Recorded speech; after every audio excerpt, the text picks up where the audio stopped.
बंधुओं बहुत ध्यान से सुनिएगा कुछ बातों को। देखिए, उपदेश जो शिष्य को देना चाहिए वो हम दीक्षा के बाद देंगे, पर उससे पहले जो सावधानियां हैं वो हम पहले ही बता देते हैं। सबसे पहली बात, अभी भी अगर किंचित भी चित्त में ये भावना है कि हमको महाराज जी अच्छे लगते हैं, बस इनकी बातें अच्छी लगती हैं, इनकी कथा अच्छी लगती है, हम इनसे इंप्रेस्ड हैं, बस इसलिए हमको दीक्षा लेनी है, तो आप गलत कर रहे हो। नहीं, दीक्षा तब लेनी है जब ये विश्वास चित्त में आ चुका है कि ये कह देंगे वो मेरे लिए पत्थर की लकीर है। ये अगर आज्ञा कर देंगे कि इस नियम का धारण करना है, तो उस नियम को धारण करने में मुझे दूसरी बार विचार नहीं करना पड़ेगा। महाराज जी के आज्ञानुसार किसी भी क्रिया को करने में हमको किंचित कोई दोबारा सोचने की इच्छा नहीं है। जब ये विश्वास प्रगाढ़ हो चुका हो, कथा सुनकर के, भाव सुनकर के, प्रसंग सुनकर के हम प्रिय लगे हों तो बिल्कुल मत लीजिए। ठाकुर जी प्रिय लगे हों तो ही दीक्षा ग्रहण कीजिएगा। मैं हमेशा कथा में इस बात को कहता हूं।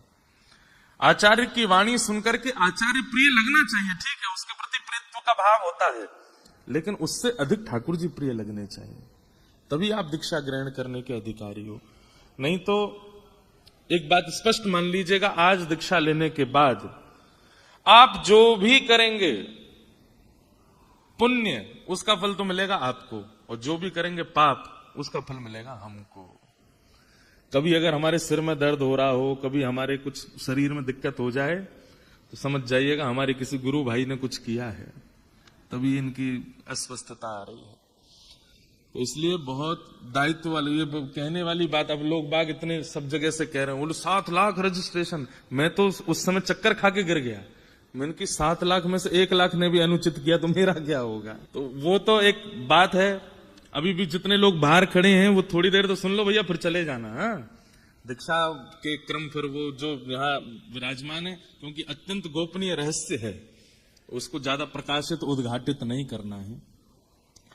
तो लोग बागों में ये चर्चा होने लगी, इतने लोगों के रजिस्ट्रेशन हुए। पहली बात तो कई जगह ऐसी अफवाह भी हुई कि सब लोगों से पैसे लेके रजिस्ट्रेशन कर रहे हैं। ऐसा बिल्कुल नहीं, आप सब तो जानते हैं फ्री रजिस्ट्रेशन है।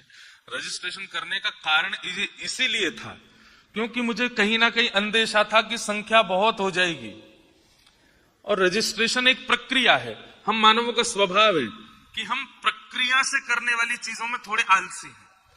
सहज अगर हम बोल दें कि सीधे फोगला आश्रम आ जाओ, आके दीक्षा ले जाओ, तो यहां इतनी भीड़ होती कि तन रखने की जगह नहीं। इसलिए हमने एक प्रक्रिया बनाई कि चलो थोड़ा आदमी को आरकस आएगा, आलस आएगा, तो जिसके मन में भाव नहीं है वो करेगा ही नहीं। तब जाके 7 लाख रजिस्ट्रेशन हुए। तो सोचो अगर हम वैसी खुली छूट देते तो क्या हालत होती। और मैं एक बात बहुत स्पष्टता से जानता हूं, इनमें से 40-45% लोग केवल प्रभाव देख करके करना चाह रहे हैं। हमारी पुनः पुनः प्रार्थना है आपसे, प्रभाव नहीं। आप गुरु के प्रति समर्पण लाइए, उनके स्वभाव से परिचित होइए। ठाकुर जी प्रिय लगने चाहिए, वाणी से, विचार से, भाव से, कथा से, तो ही ये संबंध उचित होगा। तो उनमें से कुछ लोगों को चुना गया है। अभी ऐसा रखा गया है कि रजिस्ट्रेशन तो 2500 लोगों को हमने आमंत्रित यहां किया है। उसके बाद भी बहुत सारे बालक हैं, बहुत सारे युवा हैं, वो चाहते हैं, तो फिर सुबह सुबह यहां ऑफलाइन रजिस्ट्रेशन भी हो रहा है। संख्या भैया देखो, हमारे श्री वैष्णव संप्रदाय में ऐसा नहीं हम मंच से दीक्षा दे दें सबकी हो गई, नहीं। एक एक व्यक्ति को हमारे पास आना पड़ेगा, और एक एक व्यक्ति की प्रक्रियाएं होंगी। उन प्रक्रियाओं के बाद ही वो दीक्षा। अब हमको एक बहुत अच्छी बात लगी कि भाई अगर अपने शिष्य अथाह बनाने हैं तो सारे शॉर्टकट अपना लो। गुरु मंत्र माइक पे बोल देना, शंख चक्र सबको ऐसे ही 5-10 शंख चक्रों की मुद्रा बनवा दो, सबसे कह दो एक एक के जाके कंधे पे लगा दो। अगर बहुत संख्या में सबको दीक्षा देनी है तो फिर हम 5000 लोगों को भी दीक्षा 1 घंटे में दे सकते हैं। लेकिन एक बात बहुत जरूरी है कि हमको तो दीक्षा अब जीवन भर देनी है, आपकी तो एक ही बार होगी। आपकी वो जो एक बार होने वाली है उसमें शॉर्टकट नहीं है। उसमें ये शॉर्टकट नहीं चलेगा कि भाई माइक से बोल दिया, सबको शंख चक्र दे दिए और वहीं बैठ करके ले लो, हो गया काम, सब चलते बनो। ऐसे संख्या बढ़ाने वाली बात आ जाए तो महाराज हम एक दिन में 1 लाख लोगों को दीक्षा दे देंगे, लेकिन संख्या नहीं बढ़ानी है। मेरे लिए तो जीवन पड़ा है दीक्षा देने के लिए, आपके लिए तो एक ही बार का क्रम है ना, तो वो विधि से हो, विधान से हो, नियम से हो। अब तक हम आपके महाराज जी थे, अब तक हम आपके जो भी थे, अब हमारा आपसे संबंध हो गया, हम आपके हो जाएंगे, आप हमारे हो जाओगे। तो आज के बाद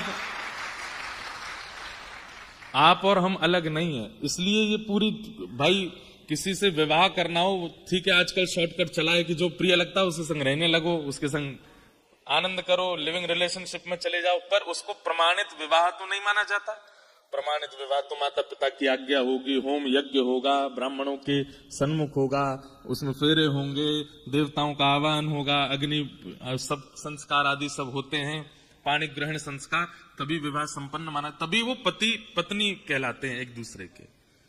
ठीक वैसे ही इस संबंध में आप हमारे, अच्छा एक और बात, हम अपना शिष्य नहीं बना रहे हैं, हम अपने आचार्य परंपरा का शिष्य बना रहे हैं।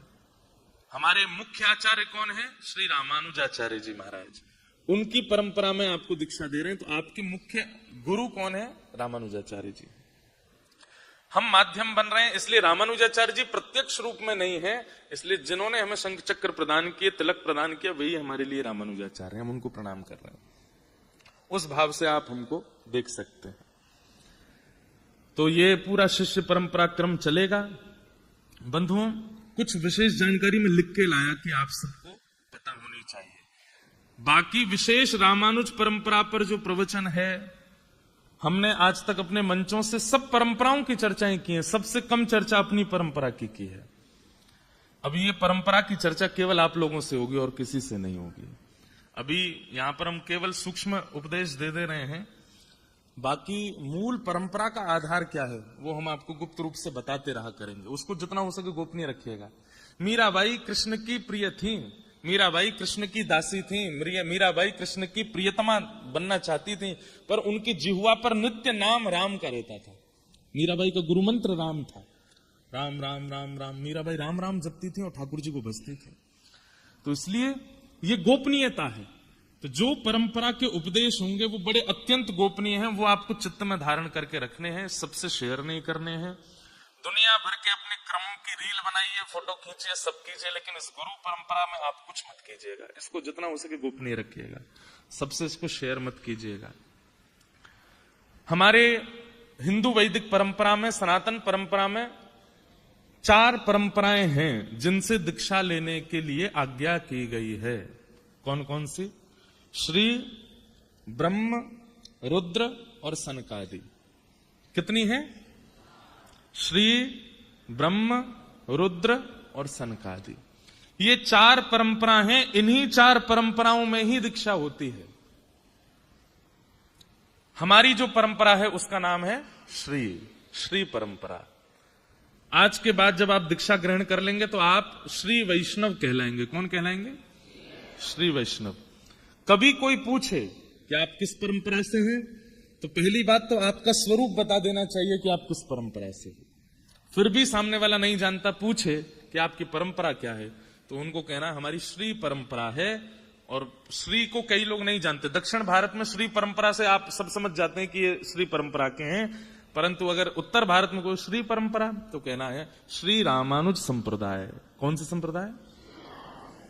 श्री परंपरा में, हमारी परंपरा में आचार्य स्वरूप शेषावतार श्री शेषनाग भगवान ही रामानुजाचार्य जी के रूप में आए, और उन्हीं की परंपरा से इस पूरी परंपरा का नाम रामानुज परंपरा हुआ, नहीं तो ये श्री परंपरा है। ठीक है। तो जो 4 संप्रदाय हैं, श्री, ब्रह्म, रुद्र और सनकादि, उनमें श्री संप्रदाय में विशेष रूप से 2 परंपराएं हैं। एक रामानुज परंपरा, एक रामानंद परंपरा। हमारे पूज्य श्री मलुक पीठ वाले महाराज जी, वो रामानंदी परंपरा है, ये रामानुजी परंपरा है। हमारे परम पूजनीय श्री अयोध्या धाम वाले पूज्य श्री राघवाचार्य जी महाराज, ये रामानुज परंपरा में है। हमारा वृंदावन का श्री रंग मंदिर, रंगनाथ मंदिर, ये हमारी परंपरा का। इसलिए आज के बाद आप लोगों का नियम रहेगा कि आप वृंदावन आइए, सब जगह जाइए, लेकिन यहां से निकलने से पूर्व आपको श्री रंग मंदिर जरूर जाना है, रंगनाथ भगवान का दर्शन करना है। वो आपके आचार्य हैं, वो आपकी परंपरा के इष्ट हैं। आज से आपके इष्ट रंगनाथ भगवान हैं, उनको प्रणाम करके जाना है। उसका विस्तार में और बताऊंगा कहां कहां हमारे इष्ट हैं। तो श्री परंपरा में रामानुज और रामानंद परंपरा विशेष रूप से है। दूसरी परंपरा है ब्रह्म परंपरा। ब्रह्म परंपरा में माध्व परंपरा है, जिनमें हमारे गौड़िया वैष्णवाचार्य होते हैं। तो माध्व परंपरा दक्षिण में है, उन्हीं की शाखा गौड़िया वैष्णव परंपरा हुई, जहां हरे कृष्ण महामंत्र की ज्यादा प्रधानता है। तो ये माध्व परंपरा है। श्री ब्रह्म और तीसरे आए रुद्र। रुद्र परंपरा में ही आगे चल करके विष्णु स्वामी परंपरा, और यही विष्णु स्वामी परंपरा ही श्री वल्लभ कुल, जहां के हमारे श्रीनाथ जी हैं, जहां हमारे वल्लभाचार्य जी महाराज, श्री गोसाई विठलनाथ जी महाराज, अष्ट सखा सूरदास, कुम्मन दास, रैदास, ये सब इन्हीं के शिष्य परंपरा में आए। तो वल्लभ कुल जो है ये रुद्र परंपरा के अंतर्गत है। और फिर हमारी चौथी परंपरा आती है सनकादि। सनकादि परंपरा में ही निम्बार्क संप्रदाय, और निम्बार्क संप्रदाय की ही शाखा आगे चल करके हमारे वृंदावन में हरिदासी, जो हरिदास परंपरा है, ये कहां से प्रारंभ हुई? ये निम्बार्क परंपरा से ही प्रारंभ हुई। तो ये चार परंपरा हैं, श्री, ब्रह्म, रुद्र और सनकादि। हमारी परंपरा कौन सी है? श्री। अब ये याद रहेगी चीज। दूसरी बात, कई बार आपके मित्र गौड़िया हैं, आपके मित्र रामानंदी हैं, आपके मित्र किसी अन्य परंपरा में हैं, तो कई मतों में आपके में और उनके में भेद होगा। आपको चाहिए उनके मत का सम्मान कीजिए, लेकिन अपने मत का पालन कीजिए। कई बार ऐसा होता है कि आप दूसरे के मत को जब देखते हैं तो उसका मत प्रिय लगने लग जाता है, और उसकी प्रियता में आकर के आपको लगता है कि हमारे मत में तो ऐसा नहीं है, हम ये करके देख लें। नहीं, हमारी आप कथा सुनते हैं, हम हितरवंश महाप्रभु का चरित्र भी कहते हैं, स्वामी श्री हरदास जी का चरित्र भी कहते हैं, हम चैतन्य महाप्रभु के भाव भी सुनते हैं, हम शंकराचार्य जी के भाव भी सुनाते हैं, लेकिन पालन करने की जब बात आएगी तो अपनी परंपरा का पालन करेंगे, जो हमारी परंपरा में निर्देशित है। समझ में आई बात? अब मान लीजिए आपका कोई हरिदासी मित्र है जो हरिदास परंपरा में है। अब हरिदास परंपरा का वो जो मित्र है, हरिदास परंपरा में एकादशी नहीं होती।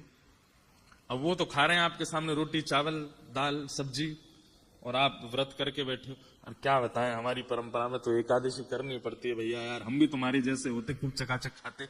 उसी समय आपके इस दुर्भाव का दोष हमको लगेगा कि हमने क्यों दीक्षा दी, जब आपको परंपरा के नियमों में रुझान नहीं था। तो ठीक है, तो कभी भी किसी परंपरा के मत वाले का, अच्छा एक तो हो गई ये बात। दूसरी क्या होती? अरे तुम एकादशी नहीं करते हैं, तुम्हारे यहाँ एकादशी नहीं होती? राम राम राम, ये कोई नियम नहीं। किसी की अवहेलना भी नहीं करनी है, और किसी की परंपरा पर रीझ करके अपनी परंपरा का त्याग भी नहीं करना है। ठीक है, अपना मानिए, सबको जानिए, ये भाव होना चाहिए। भाई जैसे ब्याह होने के बाद में अब पत्नी दूसरों के घरों की बात अगर अपने, उसके घर में तो ऐसा होता है, उसके तो कलेश ही बनेगा। आपके घर का जो नियम है आप उसका पालन करो। कई 2-3 माताओं को मैंने देखा, उबासी आ रही है, कथा में उबासी ले लेना, इस उपदेश में उबासी मत लीजिएगा। यहां बिल्कुल सावधानी से बैठिए। ये हम बार बार सावधानी इसलिए कर रहे हैं, आपका कुछ नहीं होगा, हमारी लाज रखना भैया, हाथ जोड़ के आपसे प्रार्थना है, बहुत ध्यान से सुनिए। तो सब परंपराओं का भाव रखिए, लेकिन अपनी परंपरा का। अब देखो, जैसे हमारी परंपरा में एक नियम है, क्या? हमारे यहां तुलसी पहनते हैं, पर तुलसी जी का धारण कई स्थितियों में नहीं करते। जैसे आप शौच के लिए जाएंगे, उस समय आप तुलसी धारण नहीं कर सकते। आप अपवित्र अवस्था में तुलसी धारण नहीं कर। अब कई परंपराओं में नियम क्या है? बोले सोते समय, स्नान करते समय, हर समय तुलसी कंठ में होनी चाहिए, पता नहीं कब प्राण चले जाएं, इसलिए तुलसी का सदैव धारण होना चाहिए। अब उनकी परंपरा को प्रणाम है, पर हमारी परंपरा में नियम है, अगर आप शौच के लिए जा रहे हैं, अगर आप अपवित्र स्थान पर जा रहे हैं, तो उस समय हमारे लिए, क्योंकि श्री देवी, भूदेवी और श्री तुलसी देवी ये ठाकुर जी की हैं, हमारी परंपरा में कल्याण की प्रार्थना नहीं की जाती है कि हे तुलसी मैया आप मेरे कंठ पर है कि मेरा कल्याण करो। नहीं, हमारे यहाँ प्रार्थना है ही नहीं। हम ठाकुर जी से निवेदन नहीं कर सकते, जैसे राखो तैसे रहो, आपको इच्छा हो तो मेरे पर कृपा करना, मैं आपको जबरदस्ती हठपूर्वक कंठ में पहन करके नहीं डोलूंगा। इसलिए हमारी परंपरा में कई लोग मुझे टोकते, आपकी कंठी नहीं है। हमारी परंपरा में कंठी पहनते हैं, पर उसके नियम हैं। इसलिए अब इस परंपरा को आपको फिर इसका सम्मान करना पड़ेगा कि भाई श्री वैष्णव परंपरा में अगर ये नियम आचार्यों ने बताया है तो आचार्यों की बात हमको माननी पड़ेगी। आप एकादशी नहीं करते, हमारे यहाँ तुलसी धारण हर स्थिति में नहीं करते। आप तुलसी पहनेंगे, लेकिन जब आप अपवित्र अवस्था या अपवित्र स्थान पर या किसी भी ऐसे भाव में है, उस समय आपको अनोसर करना पड़ेगा। अगर आप हमेशा तुलसी धारण करते हैं तो फिर आपको हमेशा शुद्धि का ध्यान रखना पड़ेगा पड़ेगा पड़ेगा। ठीक है, तो कंठी गले में धारण करके अगर रहते हैं तो फिर आपको बहुत पवित्रता का ध्यान रखना पड़ेगा, तो अनिवार्य है। तो ऐसे ऐसे हमारे भाव हैं। तो ये 4 परंपरा हैं। हमारी परंपरा श्री, उसी परंपरा को रामानुज संप्रदाय कहते हैं। हमारा जो सिद्धांत है वो है विशिष्टाद्वैत। क्या है? विशिष्टाद्वैत। अद्वैत, विशिष्टाद्वैत, ये सब अलग अलग सबके मत हैं। जैसे हमारे मत में ईश्वर मतलब परमात्मा, जीव और प्रकृति तीनों को माना गया है। लेकिन शंकर संप्रदाय में हमारे शंकराचार्य जी महाराज कहते हैं कि नहीं, ये प्रकृति आदि सब मिथ्या है, केवल एक है। सबको प्रणाम है, पर हमारे आचार्यों ने ये मत माना कि जीवात्मा है, परमात्मा है और प्रकृति है। तो इसी 3 भावों को मानने वाले को क्या कहते हैं? विशिष्टाद्वैत। क्या है? हाँ, तो विशिष्टाद्वैत। हम लोग विशिष्टाद्वैत हैं, हमारे यहां तीनों को माना जाता है। तो विशिष्टाद्वैत, ब्रह्म, जीव और प्रकृति। हमारे संप्रदाय का मूल ग्रंथ क्या है? श्री भाष्य। श्री रामानुजाचार्य जी महाराज ने श्री भाष्य की रचना की, श्री भाष्य किया। इसलिए हमारे संप्रदाय का जो मूल ग्रंथ है वो श्री भाष्य है। दक्षिण परंपरा में दाक्षिणात्य जब आप जाएंगे तो वहां पर विशेष रूप से वाल्मीकि रामायण को प्रधान माना जाता है। हमारे यहां वाल्मीकि रामायण की प्रधानता है। हमारे 108 दिव्य देश हैं जहां दर्शन करने जाना चाहिए, पर 108 अगर आप नहीं जा सकते हो तो ये कुछ प्रमुख स्थान है। साल में एक बार इन स्थानों का दर्शन अनिवार्य है, जाना पड़ेगा। सबसे पहला श्रीरंगम। श्रीरंगम कहां है? त्रिवेंद्रम, तिरुचि के पास में श्रीरंगम। वहां पर रंगनाथ भगवान शेष शैया पर पौड़े हुए हैं। आप वृंदावन उपासना कीजिए, वृंदावन की उपासना, ये हमारे हृदय का भाव है, पर अपने इष्ट को प्रणाम करने एक बार जाना पड़ेगा। जो गांव में रहने वाले लोग हैं, शहर में आ जाते हैं तो एक आध बार गांव तो जाते ही है अपनी परंपरा का निर्वहन करने के लिए। तो ठीक वैसे ही वृंदावन आते जाते रहिए। यहां तो पूरे साल ही आना जाना है, सब करना है, पर एक बार समय मिलने पर इन कुछ स्थानों के दर्शन जरूर करने हैं। पहला तिरुचि के पास में श्रीरंगम। दूसरा तिरुपति में विराजमान श्री वेंकटेश भगवान, तिरुपति बालाजी। तिरुपति बालाजी हमारे गुरु भाई हो जाएंगे आज के बाद में। हमारे ठाकुर जी से 4 संबंध रामानुजाचार्य जी के हैं, पिता, पुत्र, गुरु और शिष्य। ये रामानुजाचार्य जी के 4 संबंध ठाकुर जी से हैं। तो जब कभी भी आप तिरुपति जाइए, तिरुपति बालाजी का दर्शन कीजिए, तो आप उनको एक बार ये कह सकते हैं, गुरु भाई जय श्रीमन नारायण। हाँ, क्योंकि तिरुपति बालाजी ने शंख चक्र ग्रहण किया रामानुजाचार्य जी से। तो दूसरा स्थान हमारे संप्रदाय का प्रमुख कौन सा है? तिरुपति बालाजी, आंध्र प्रदेश में। तीसरा कांचीपुरम। कांचीपुरम में श्री वरदराज भगवान विराजमान है। हमारे व्यासपीठ पे जो सन्मुख बैठ करके कथा सुनते हैं, श्री वरदराज भगवान शंख चक्र गदा धारण करके और आशीष की मुद्रा में खड़े हैं वरदराज भगवान। कैमरा वाले भैया ने जूम कर दे, इतकू कर दे लाला। अच्छा, वो बारो कर रहा, यहाँ दिखाई दो। ये वरदराज भगवान है, दिख रहे हैं? रुको हम अभी दिखा, दिखे? सबको दिख रहे हैं? ये वरदराज भगवान है। अब देखो, कांचीपुरम जो है वहां पर वरदराज भगवान विराजमान है, उनके दर्शन होते हैं। लेकिन आपने 2-3 साल पहले एक खबर सुनी होगी कि एक भगवान 40 साल बाद जल से बाहर आए हैं और 40 साल बाद उनका दर्शन हुआ केवल 40 दिनों के लिए या 20 दिनों के लिए केवल उनके दर्शन हुए, किलोमीटरों लंबी लाइन थी, और वो फिर से जल में चले गए। अब 40 साल बाद दर्शन होगा उनका फिर से। ये कांचीपुरम के हमारे इष्ट ठाकुर जी। तो अब हम लोगों को दर्शन कम से कम 35 साल बाद होंगे उनके।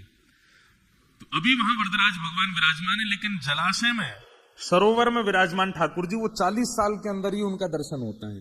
कांचीपुरम में ये हमारे संप्रदाय का प्रमुख स्थान है। और अंतिम स्थान है मेलकोटा, वहां भी आप जा सकते हैं। अब ये मतलब ऐसा नहीं है कि प्रमुख है, पर ये सब आप जा सकते हैं, इसलिए बता। अभी अभी हम होकर के आए हैं, तिरुवनंतपुरम में है श्री पद्मनाभ भगवान, वो भी हमारे संप्रदाय के ठाकुर जी हैं। तो इस प्रकार से ये कुछ प्रमुख स्थान है, यहाँ आप लोगों को जाना चाहिए। साल में एक बार, 2 साल में एक बार, जब आपको अवसर लगे जरूर जाइए। तो ये हमारी संप्रदाय की कुछ हल्की फुल्की जानकारी है। पूर्ण जानकारी तो आप लोगों को विशेष रूप से हम देंगे। उसके लिए जयपुर में जो कथा होने वाली है भक्तमाल जी की इस वर्ष, वो आप लोग विस्तार से श्रवण कीजिएगा। इस बार हम श्रीमद रामानुजाचार्य जी का चरित्र वहां सुनाएंगे और अपनी परंपरा की पूर्ण जानकारी वहां सबको देंगे। हमारे श्री वैष्णव संप्रदाय में 5 संस्कार होते हैं। कौन कौन से 5 संस्कार हैं? सबसे पहला तप्त, दूसरा पुंड्र, तीसरा नाम, चौथा मंत्र और 5वां याग। ये 5 संस्कार सबके होंगे, जितने विराजमान हैं, चाहे वो माताएं, बहनें हैं, भाई लोग हैं, सबके होंगे। बहुत ध्यान से सुनिएगा। सबसे पहला संस्कार होगा आपका तप्त संस्कार। तप्त संस्कार में क्या होगा? वरदराज भगवान के दोनों तरफ जो शंख चक्र विराजमान है, बाहर किए गए जो यज्ञ है, उस यज्ञ की अग्नि आएगी और उनमें ये थोड़े थोड़े तप करके, थोड़ा इनको उष्ण करके आपके दोनों भुजाओं पर इनको धारण कराया जाएगा। वैसे तो बहुत तप्त धारण करते हैं, लेकिन हम ज्यादा तप्त तो नहीं देंगे, पर इतने तप्त होते हैं कि इनका जो चिन्ह है, फिर वो चिन्ह यहाँ अंकित हो जाता है, शंख चक्र यहाँ विराजमान हो जाते हैं। कई जगह शीतल दीक्षा दी जाती है, जैसे हमारी निम्बार्क परंपरा में शीतल दीक्षा दी जाती है, दक्षिण में माधव परंपरा में तप्त दीक्षा दी जाती है। ऐसे सब परंपराएं हैं, पर हम लोग तप्त दीक्षा लेंगे। तो यहाँ पर बाहर यज्ञ की अग्नि आएंगी, उनमें थोड़े थोड़े तप्त होकर के फिर आपके दोनों भुजाओं पर, वैसे तो कंधे पर होता है, भाई लोगों को कंधे पर होगा और हमारी माताओं को, बहनों को यहाँ भुजा के ऊपर होगा। इसलिए हमने निवेदन किया था कि आप ऐसे वस्त्र पहनिएगा कि ये ऊपर करने में यहाँ पर अनुचित ना लगे। तो यहाँ पर धारण होगा, भाई लोगों को इधर धारण होगा। देखो हमारा शंख दिख रहा है सबको, यहाँ शंख विराजमान है। दिखा दे भैया लाला। अच्छा वो तुम यार उस पर ही इशारा कर दे तो वो दिखाए। वो ये शंख विराजमान है, दर्शन हो रहे हैं। ये देखो यहां शंख है, इधर चक्र है। इनके लिए 2 बातें ध्यान रखिएगा। तप्त मुद्रा देने के बाद में आपके यहाँ चंदन लगा दिया जाएगा, ताकि थोड़ा जलन ना। इतने गर्म देंगे ही नहीं हम, वो चिंता नहीं करना, बहुत हल्का सा देंगे। और वैसे गर्म मिल जाए तो अच्छी बात है। ये मुद्राएं धारण जैसी होंगी, कल जब आप स्नान करेंगे तो अगर मुद्रा बन जाए तो फिर नारायण भगवान का थोड़ा नृत्य कर लेना, नाच लेना। देखो मुद्रा प्रकट हो गई, ठाकुर जी ने अपने शंख चक्र हमको प्रदान कर दिए। इन मुद्राओं का मतलब है साक्षात ठाकुर जी अब हमारे अंदर विराजमान है, शंख चक्र लेकर के बैठे।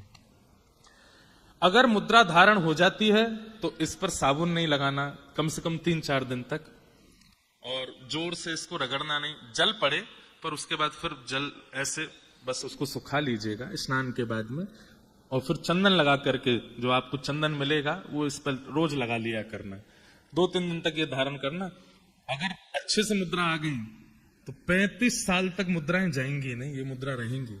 ये ऐसे ये काली नहीं पड़ेंगी। ये आपकी, जैसे कई बार होता है ना शरीर में आकृति बन जाती, ऐसी इनकी आकृति बन जाएगी। अच्छा, एक हम अभी गए थे, हमारी जो परंपरा है रामानुज परंपरा में 8 गद्दियां हैं। 8 गद्दियों में जो प्रमुख गद्दी है तोताद्री गद्दी, जिस गद्दी से हम आप सब लोग हैं, वहां के आचार्य ने एक बात बताई। अगर शिष्य अपने नियमों का पालन करता है तो ये मुद्राएं लंबे काल तक रहती हैं, जाती नहीं है। तो ये मुद्राओं का नित्य रहना इस बात का प्रमाण होगा कि आप नियम का पालन कर रहे हो, है ना। ये एक ही बार होंगी, तो पहले पंच संस्कारों में पहला संस्कार क्या है? तप्त। दूसरा संस्कार होगा पुंड्र, इसको कहते हैं ऊर्ध्व पुंड, जो हमने तिलक धारण किया है। सबको तिलक हम प्रदान करेंगे। एक बात आप सुन लीजिए, हमारे वृंदावन में एक नियम चल गया है कि बाहर रोडों पर लोग सबको तिलक लगा, आप उनसे दीक्षा ले रहे हो एक प्रकार से। वो तिलक धारण नहीं करना है। वो तिलक धारण क्यों कराते हैं? क्योंकि सूना माथा देखते हैं आपका, इसलिए स्वयं ही तिलक धारण करना। आज हम तिलक दे देंगे, उसके बाद आप लोगों को स्वयं तिलक पहनना है नित्य। भाई लोगों को ये पूर्ण तिलक होगा जिसमें बीच में श्री है, इधर भगवान के दोनों चरण हैं और नीचे आसन है। भाई लोगों को इतना होगा, हमारी बहनों को बीच में श्री और नीचे वी शेप में छोटा सा आसन होगा, उस पे ये तिलक धारण। तो नित्य आपको तिलक अवश्य धारण करना है। तो दूसरा संस्कार होगा पुंड्र। और तीसरा संस्कार क्या होगा? आपका हम नामकरण करेंगे। जो आज तक आपका नाम है, जो आपका नाम है आकर के यहां बताओगे हमारा ये नाम है। फिर या तो हम उसी नाम को थोड़ा मॉडिफाई कर देंगे अपनी परंपरा के अनुसार।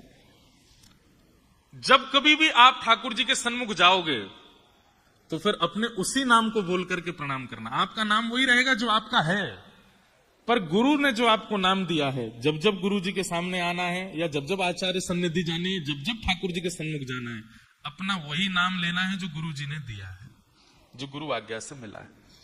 तो पंच संस्कारों में पहला संस्कार तप्त, दूसरा संस्कार पुंड्र, तीसरा संस्कार नाम और चौथा संस्कार होगा मंत्र।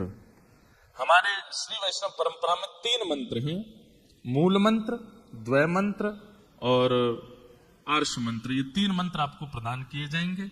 उनकी कैसे, वो सब हम दीक्षा जब हो जाएगी उसकी व्याख्या उसके बाद करेंगे। लाइव वाइव सब बंद हो जाएगा, जो दीक्षा नहीं ले रहे हैं सब बाहर चले जाएंगे, जो यहाँ व्यवस्था में भी हैं वो भी नहीं रहेंगे, तब उसकी पूरी विधि बताएंगे। और अंतिम संस्कार होगा याग। वरदराज भगवान आपके शीश पर पधराए जाएंगे जब आप सामने दीक्षा हो जाएगी आपके। वैसे तो जो गुरु जी के सेवा के ठाकुर जी हैं उनको पधराया जाता है, पर हमारे गिरधर लाल जी उठे ही नहीं, सो ही रहे अभी तंग दुपट्टा। तो हमारे लाल जी बड़ी जल्दी श्रमित हो जाता है, बार बार उठा के सबके सिर पर धरा, मैं खावे पीवे आ रहा हूँ, ये सब मत करा। उनके प्रतिनिधि स्वरूप में वरदराज भगवान आए हैं। लेकिन कभी ऐसा लगेगा तो फिर गुरु पूर्णिमा पर यार कभी ऐसा कुछ बनाएंगे कि कभी कभी श्री गिरधर लाल जी को पधराया करेंगे शीश पर। और एक बात बताएं, जितने शिष्य परंपरा में आते जा रहे हैं आप सबको एक अधिकार प्राप्त होगा कि आप गिरधर लाल जी का जब जब उत्सव हो या जब जब आपके शहर में कथा हो आप आइएगा, आप उनका स्पर्श कर पाओगे, उनके